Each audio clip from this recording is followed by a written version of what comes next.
So friends यहाँ पर ये बोल रहा है कि तुम उसे साथ में क्यों लाए जब मैंने तुमसे मना किया था।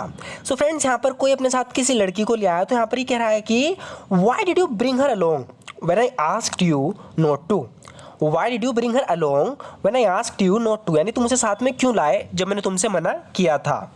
ऐसी क्या मजबूरी थी उसे साथ में लाने की। तो फ्रेंड जब भी हम इस तरीके से कहते हैं कि ऐसी क्या मजबूरी थी, क्या चीज़ थी ऐसी जिसने तुम्हें मजबूर किया, तो इसे इंग्लिश में हम इस तरीके से बोलेंगे what compelled you to bring her along. What compelled you to bring her along, यानी ऐसी क्या मजबूरी थी कि उसे साथ में ले आए तुम। What compelled you to bring her along.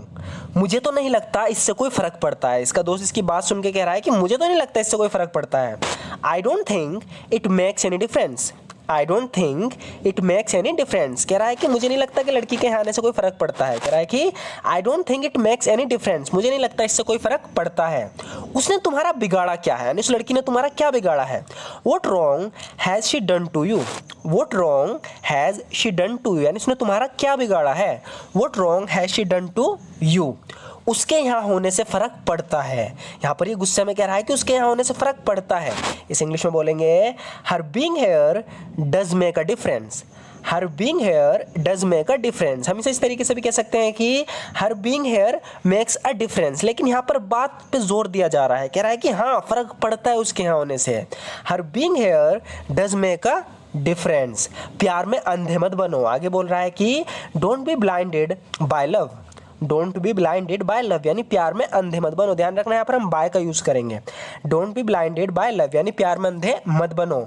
मैं जानता हूँ तुम प्यार में अंधे हो गए हो। I know you have been blinded by love. I know you have been blinded by love, मैं जानता हूँ तुम प्यार में अंधे हो गए हो।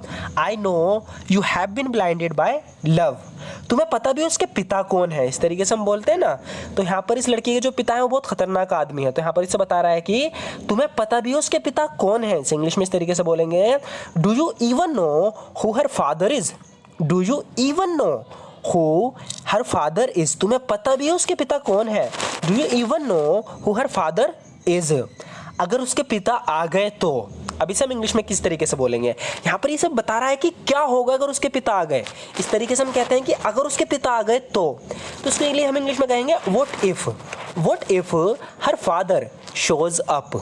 What if her father shows up, तो आने के लिए हम कम का भी यूज कर सकते हैं और शो ऑफ फ्रेजल वर्ब का भी। तो यहाँ पर ये कह रहा है कि what if her father shows up, अगर उसके पिता आ गए तो। सो फ्रेंड्स यहाँ पर आप कम का भी यूज कर सकते हो। आगे कह रहा है कि अगर हम पकड़े गए तो, यानी कि अगर उसके पिताजी अगर हम पकड़े गए तो इसे भी इस तरीके से बोलेंगे what if we get cot.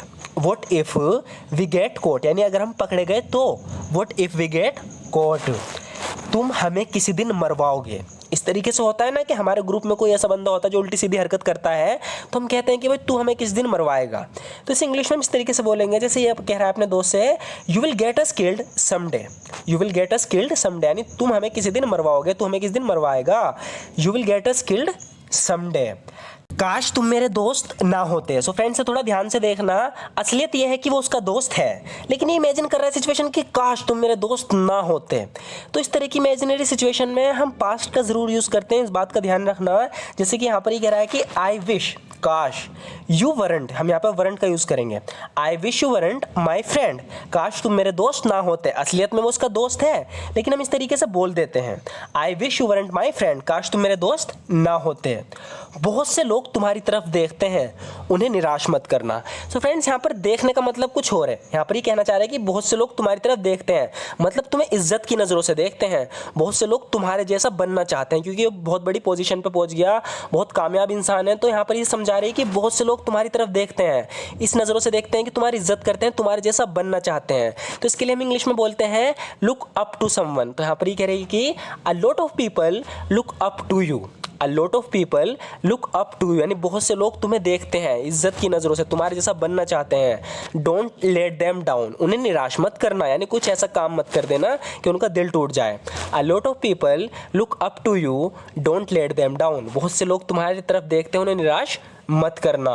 लोगों के पास तुम ही आखिरी उम्मीद हो। इसे इंग्लिश में बोलेंगे you are the only hope the people have. You are the only hope the people have, यानी लोगों के पास आखिरी उम्मीद तुम ही हो। मैं कितनी भी मेहनत कर लूँ, मैं सभी की उम्मीदों पर खरा नहीं उतर पाऊंगा। यहाँ पर ये बोल रहा है कि regardless of how hard I work, regardless of how hard I work, यानी मैं कितनी भी मेहनत कर लूँ, I won't be able to live up to everyone's expectations. तो हमने एक फ्रेजल वर्ब का यूज किया है लिव अप टू, कह रहा है कि I won't be able to live up to everyone's expectation, मैं सभी की उम्मीदों पर खरा नहीं उतर पाऊंगा। खरा उतरने के लिए हम बोलते हैं लिव अप टू का, लिव अप फ्रेजल वर्ब का। तो बता रहा है कि regardless of how hard I work, मैं कितनी भी मेहनत कर लूँ, I won't be able to live up to everyone's expectations, मैं सभी की उम्मीदों पे खरा नहीं उतर पाऊंगा। मैं जो कर सकता हूँ करूंगा, लेकिन मैं कोई वादा नहीं कर सकता। यहाँ पर ही कह रहा है कि I do what I can, I'll do what I can, यानी मैं जो कर सकता हूँ करूँगा, I'll do what I can, but I can't make any promise, लेकिन मैं कोई वादा नहीं कर सकता, but I can't make any promise। मैंने तो सोचा था तुम टॉम के साथ पार्टी में चले ही जाओगे। यहाँ पर ये अपने बॉयफ्रेंड से कह रही है कि मैंने तो सोचा था तुम टॉम के साथ पार्टी में चले ही जाओगे। इसे हम इंग्लिश में इस तरीके से बोलेंगे, आई थॉट, मैंने सोचा था, I thought you would end up going to the party with Tom. तो टॉम इसके बॉयफ्रेंड को पार्टी में ले जाना चाहता था, लेकिन वो नहीं जाना चाहता था। तो यहाँ पर इसे लगा था कि टॉम ले जाएगा इसे, मना मुन्नू का अपने साथ ले जाएगा, लेकिन वो नहीं ले जा पाया। तो यहाँ पर ये कह रही है कि आई थॉट, मैंने तो सोचा था, you would end up going to the party with Tom. End up यानी अंत ऐसा होगा कि वो तुम्हें अपने साथ ले ही जाएगा। तो वो लेके नहीं गया, तो इसलिए यहाँ पर बोल रही कि आई थॉट, मैंने सोचा था you would end up going to the party with Tom, कि तुम टॉम के साथ पार्टी में चले ही जाओगे, अंत ऐसा होगा कि तुम चले ही जाओगे।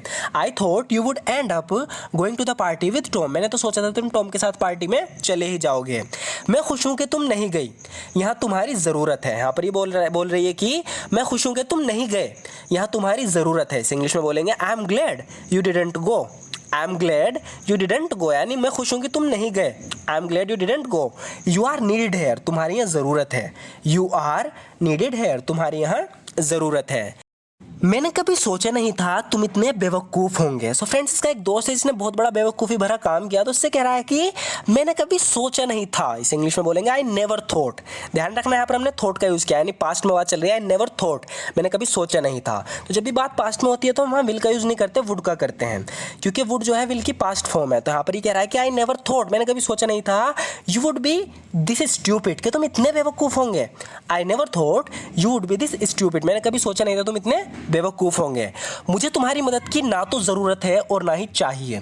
तो ध्यान रखना, यहाँ दो बार ना आ रहा है। एक तो कह रहा है कि मुझे तुम्हारी मदद की ना तो ज़रूरत है और ना ही चाहिए, तो यहाँ पर हम नीदर का यूज़ करेंगे। I neither need nor want your help, I neither need nor want your help, यानी मुझे तुम्हारी मदद की ना तो ज़रूरत है और ना ही चाहिए। I neither need nor want your help. मैं यहाँ आई थी, इसे एक राज रखना। यहाँ पर ही किसी से मिलने आई थी, तो उससे कह रही है कि मैं यहाँ आई थी, इसे एक राज रखना। इसे इंग्लिश में बोलेंगे, keep it secret that I came here, keep it secret that I came here, यानी मैं यहाँ आई थी, इसे एक राज रखना, keep it secret that I came here. मैं नहीं चाहती किसी को पता चले कि मैं यहाँ थी। I don't want anyone to know I was here, I don't want anyone to know I was here, मैं नहीं चाहती किसी को पता चले कि मैं यहाँ थी। मैं यहाँ इतनी दूर केवल एक इंसान के लिए आया। इसे इंग्लिश में बोलेंगे, I came all the way here, all the way here, ये दर्शाता है कि दूर की बात चल रही है। I came all the way here, यानी मैं यहाँ इतनी दूर आया फॉर वन पर्सन ओनली, सिर्फ एक इंसान के लिए, और वो इंसान तुम हो, and that person is you.